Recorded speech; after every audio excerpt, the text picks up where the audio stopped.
બા જો ઢોસા ખાવા બેસી ગયા છે. કેવા થયા બા? બહુ મસ્ત થયા. હમ. બીજું આવડે, મને આવું રાંધતા ન આવડે, દેશી રાંધતા આવડે.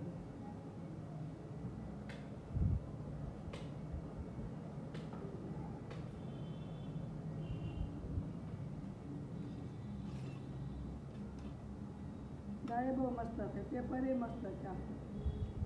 સરસ સરસ થયા એટલે સરસ થયા. બાને ઢોસા ન આવડે, બાકી બધું જ આવડે, તો પછી બનાવી દીધા. ઢોસા આવડે પણ પેપરનો ન ફાવે. મસાલો ને આવડે પેપર ને તો થાય. જેમ ગાંઠિયા કેમ આવડે વણેલા, એમ તો પેપર શીખી ગયા હોય ને તો. આજે દાદાના ઘરે મસ્ત ઢોસાનો પ્રોગ્રામ છે. વિનુ દાદાના ઘરે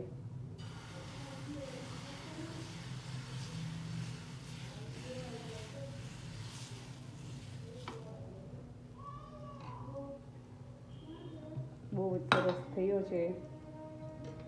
પેપર પણ સરસ એવા બને છે.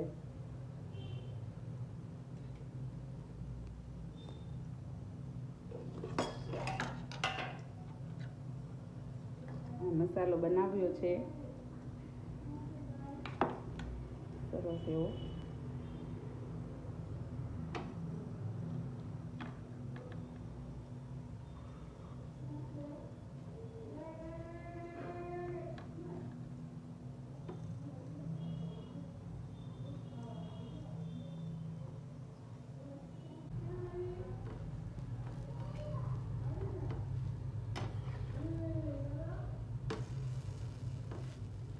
બહુ સરસ બન્યા છે.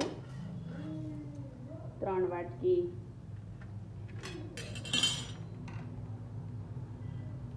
રવો, 3 વાટકી રવો ને 1 વાટકી ચણાનો લોટ અને મિક્સ કરી છાશમાં પલાળી દેવાનો. બહુ મસ્ત બને.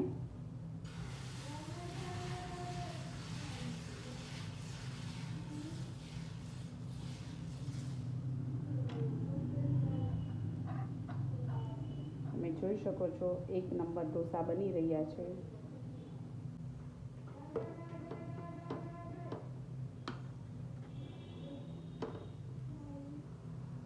બહુ સરસ મસાલો બન્યો છે.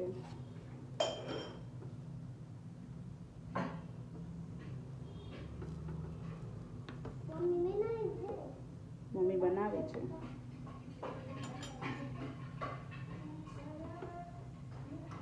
આ રવા અને ચણાના લોટના ઢોસા, અને પેપર એક સરસ એવા પથરાઈ જાય છે, અને ઉપરાંત ઉખડવામાં પણ કેવડાવતું નથી. તમે જોઈ શકો છો એકદમ ઇઝીલી સ્પ્રેડ થઈ જાય છે,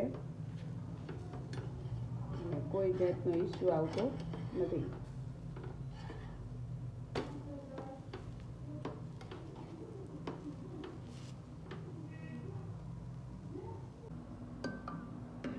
સરસ એવી મૈસૂર દાળ બનાવી છે.